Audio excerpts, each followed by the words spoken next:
Welcome back to New Rockstars. I'm Erik Voss, and Loki released its first official trailer at Disney's Investor Day. New Marvel stuff, thank God! A trailer so mischievous and Ragnarok-y, cannonballing into the lore of Marvel history and the unresolved mysteries of real-world history. Turns out DB Cooper wasn't Don Draper, it was Loki, which makes me so damn excited for everything else we're gonna attribute to the god of mischief. Santa equals Loki, probably. Now, I reacted to this glorious trailer in my reaction spree in the past 12 hours. Now we gotta break this thing down frame by frame because there are a ton of Easter eggs. Like, think about it, folks. I got 9 minutes out of 2 seconds back in February. Imagine what I can do now.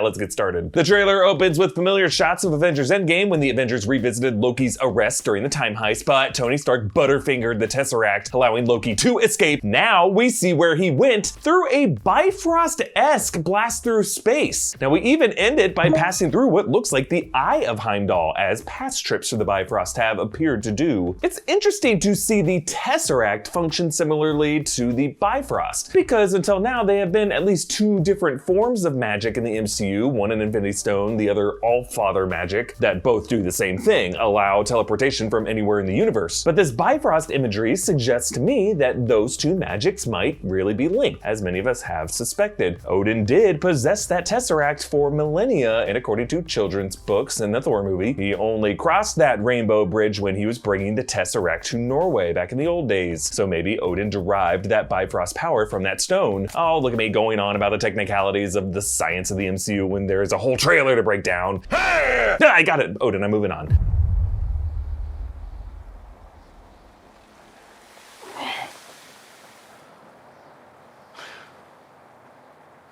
Okay, Loki has crash landed in what I assume to be the Gobi Desert of Mongolia based on the people who come across him. Now, I mentioned this in the reaction, but Loki's crash in the dune definitely evokes Tony Stark's crash landing after escaping that cave in Afghanistan. The moment Mr. Stark followed Plato's allegory of the cave to escape his narrow worldview to a place of enlightenment, as Loki is now given a second chance at life to do. But it's interesting that Loki crashed. He is an experienced Bifrost traveler, and with the Space Stone, he should have nimbly navigated to whatever destination he wanted to go. But he doesn't appear to have the Tesseract anymore here, so either this is from a different scene or something interfered with that travel, knocked the Tesseract away from him, causing him to crash out at the nearest Mongolian off-ramp. Next clip.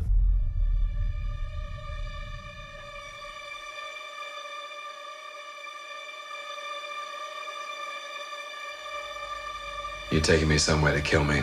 Okay, the Marvel Studios title card appears in a sea of L's, O's, K's, and I's, all different typefaces, like the ones that flicker at the end. I'll get to those. It's a really cool way to show the countless alternate timelines and historical causalities this series will play with. It also reflects the way Loki's remains would have been left in the main MCU timeline, if you think about it, floating in space among hundreds of dead Asgardians. But then we find ourselves in this elevator shaft of what I assume to be the TVA, Time Variance Authority, aka Marvel's Time Cops. Actually, that sounds cooler than it is. Really, the TVA is like a bureaucracy of timeline monitors. They oversee and investigate violations across the various Marvel timelines. They hate Kang. The Avengers meddled with the timelines big time in Endgame, but Loki, as the escapee from one of those meddling, he would be the evidence of those violations that the TVA can now detain. Actually, the real world location here is the eye-popping infinity mirror looking floors of the Marriott Marquis in Atlanta. And I love how it implies each floor is a kind of different timeline in the multiverse, with the floor buttons each represented with a 3-character alphanumeric code: J3E, IUL, FE3, LK3, 2W1, FHF, VG2, U77, TE7, GYE, 2WE, 3FG, CET, XN1, TSL, GF3. If there is a rhyme or reason to these, it's too soon to tell, I'm sorry. Really just because it's chaos. Not all of them have numbers, but the fact that there are 3 characters is worth noting, because if you think about it, they're going through different realities. Maybe each floor designates the 3 coordinates of 3 axes in space: X, Y, and Z, 3 dimensions. But the elevator moves across these, and if you think, that would be a 4th dimension, the axis of time, the one axis that connects 3-dimensional space in Einstein's theory of relativity. Am I breaking your brain? I'm sorry. Really, the more interesting thing to look at are the symbols down the middle. There is a circle with a line going going through it Ghostbusters style, an X, 3 parallel lines, and then a little happy face. Perhaps these directs how this time wonkavator travels across those timelines. It could stop or freeze a timeline dead in its tracks. It could crisscross timelines. It could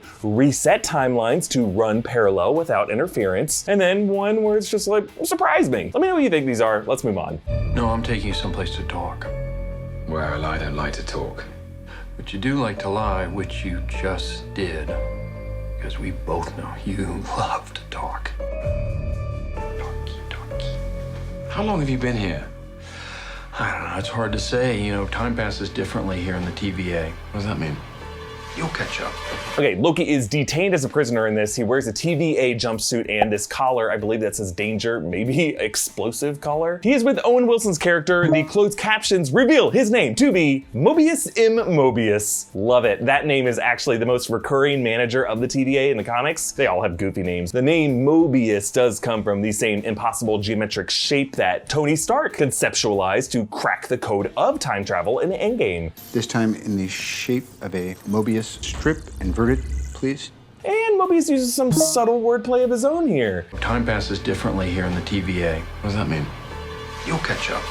Yeah, Mobius isn't just saying Loki will learn how their perception of time travel works, but he is saying that he will literally catch up from Loki aging normally to being beyond time itself. And the fact that Mobius is about to show him the end of his timeline in an alternate life. Are you confused? You'll catch up.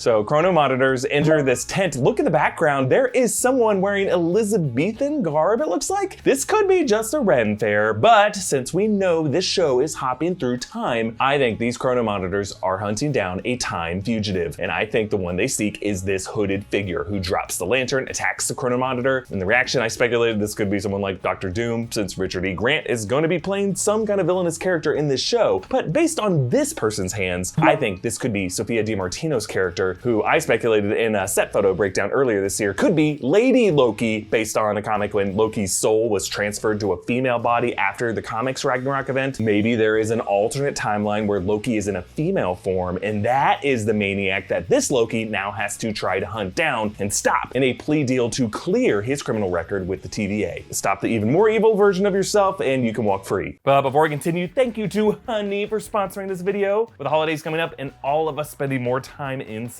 online shopping is the way to go this year. That is where today's sponsor, Honey, comes in, and boy, does it. Honey is the free browser extension that scours the internet for coupon codes and then automatically tests them when you're checking out. So here's how it works. You get Honey on your computer for free in 2 easy clicks, and then you are checking out on one of its 30,000 supported sites. Honey pops up, and all you have to do is click Apply Coupons. You just wait a few seconds as Honey searches for coupons for that site. If Honey finds a working code, you'll just watch the prices drop. I recently bought a set of giant yard dice from Sharper Image for a family member that loves outdoor games, and Honey found me a code for free shipping that saved me almost 11 bucks. Those of you who have already installed Honey using my link have found over $440,000 in savings. You could be one of those lucky people. It's simple. If you have a computer, Honey should be on it. It's free and it works with whatever browser you use. Get Honey for free today by going to joinhoney.com/newrockstars. That's joinhoney.com/newrockstars so they know I sent you. And again, thanks Honey for sponsoring today's video. Moving on.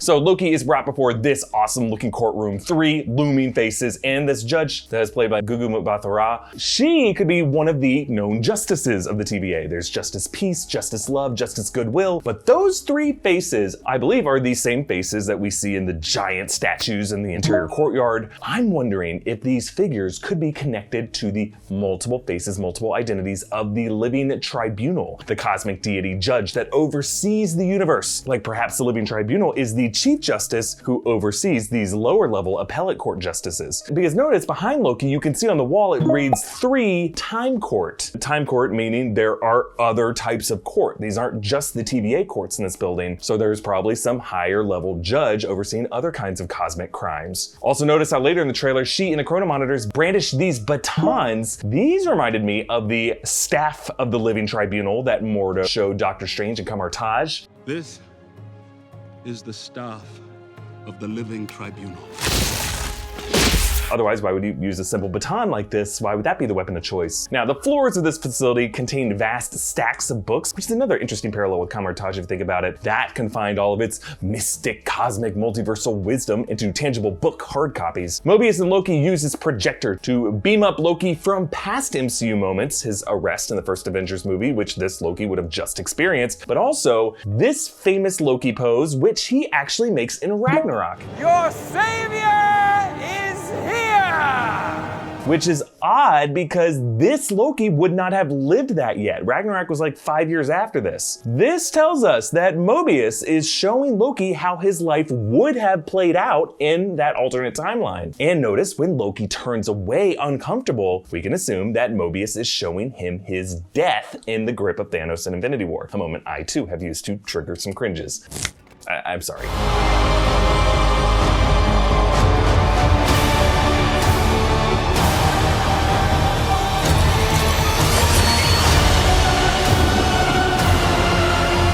Okay, here, chronomonitors approach this Roxxcart store in the pouring rain. Based on the rain, this is probably the scene that we saw the set photos of earlier this year. Roxxcart has the same ROXX suffix as Roxxon, the energy conglomerate that has appeared in the background of past Marvel films. I'm wondering if that oil company might have branched out in the future into retail, like other science fiction has shown, you know, the futuristic Buy and Large store that ruined Earth and Wall-E. Notice these troopers appear to come from these glowing doors. These could be the portals through which they travel through time, or maybe that's what those elevator doors look like on the other side. Now, watching them on the security monitors appears to be that same hooded figure that we saw earlier. Again, I do think that's DiMartino, possibly Lady Loki, whom we know from set photos was part of this sequence. But notice near patio goods is that roaming robot. Maybe it's a waste bin or a floor cleaner, or even a future version of those creepy robots that stack stuff and report spills that exist in supermarkets right now. I hate those things. They always look at me when I buy cookie dough. I know you're just going to eat it raw. Shut up. Loki lands back in this elevator door lined room, frustrated as if he just tried to escape the TVA but then was just circled right back to the starting point. Now this red gate and the floor underneath it have these blast streaks. This could be the portal that activates where in time these elevator doors take you. And if you're like, I love how the portal is just powered by a tangled mess of wires. Everything's so bureaucratic and messy and stupid. It's awesome and Douglas Adamsy. Now there is a brief shot that I find interesting. Mobius is receiving some kind of item, maybe a watch from this young child. This could be Lady Loki as a young girl. And that stained glass behind them depicts some demonic figure. This could be Mephisto, folks, who is rumored to appear in one of these upcoming Phase 4 titles. But then there is this insane shot of a moon crashing down on a planet's surface. I'm wondering if this could be connected to Thanos spiking the moon in Infinity War. Obviously, this isn't the same moon, and this planet doesn't look like Titan, but you know, that purple glow definitely reminds me of the way he used the purple Power Stone energy to shatter that moon before he threw it. Either way, sitting below, waiting for this death Melancholia style by a pair of runoff pipes, some believe this was Natasha Romanov. No. This is Sophia DiMartino's character. Maybe we are seeing her at the very end of her timeline after the universe has just been wiped out. Next clip.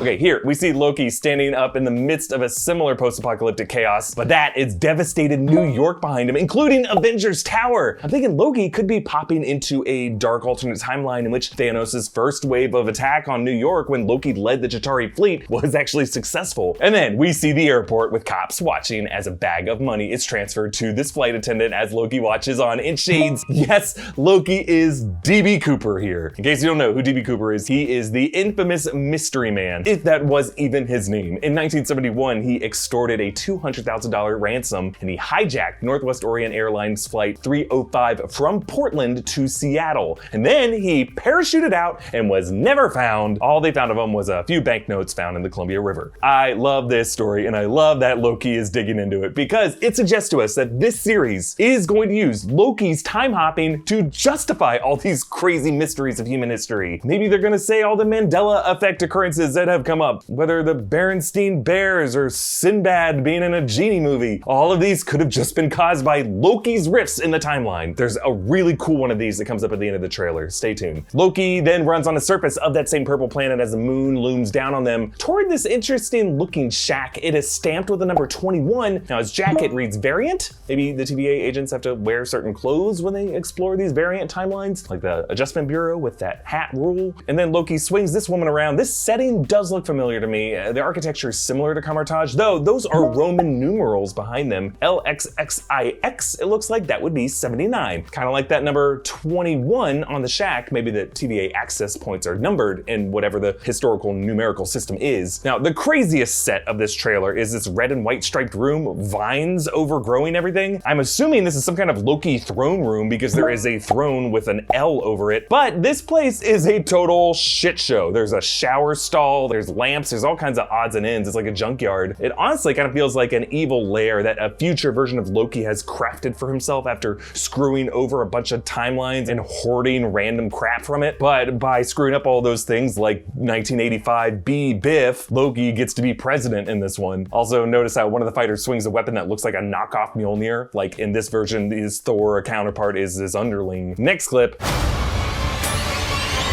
You'd better be ready.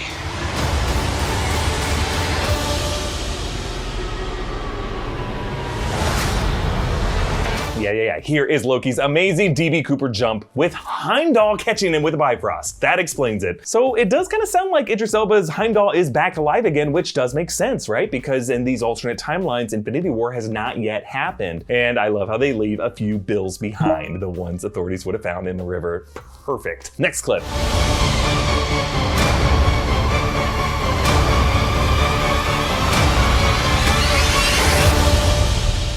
Come on. What did you expect? These flickering typefaces reflect the alternate time periods and timelines the show will hop in and out of. There's floral wallpaper, caked weathered stone, scratch gold, wooden paneling. But what I love about a lot of these, you can actually match these letters together, as there exist versions of the Loki title where it's all wooden or all emerald. It's kind of like a Rubik's Cube with all these different letters toggling around, trying to line up the typefaces, but unable to agree on a way to be and just kind of giving up and being like, I'm a collage, whatever, shut up. Now we end with Loki suited up with this Loki for President button. This is a nod to the 2016 Vote Loki comic series, in which Loki runs for president on the platform that he had the guts to lie to everyone. It's a great series, you gotta check it out. Now, his traitorous companions are delightfully costumed. One wears a license plate shirt, one has a helmet with silverware sticking out. The guy on the far right has a helmet with curved bike handlebars. But then, this arcade game, my favorite detail in this trailer, the game Polybius. So, if you don't know about this, like DB Cooper, Polybius is another element deeply rooted in American urban legend, specifically Portland-related ones. The game itself never existed, or did it? In the early 2000s, internet forums began to talk about how there was this game called Polybius in 1981 in the Portland suburbs that caused psychoactive and addictive effects in whoever played it, and that these game boxes were later visited by mysterious men in black to gather data from the machines. Problem is, there was no actual evidence of this game ever really existing. It's just one of these fun internet stories. But now we have the evidence. It was Loki.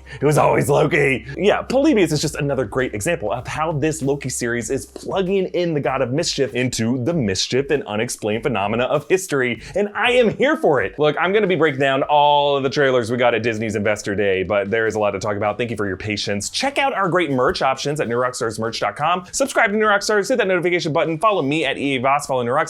See you next time. Bye-bye.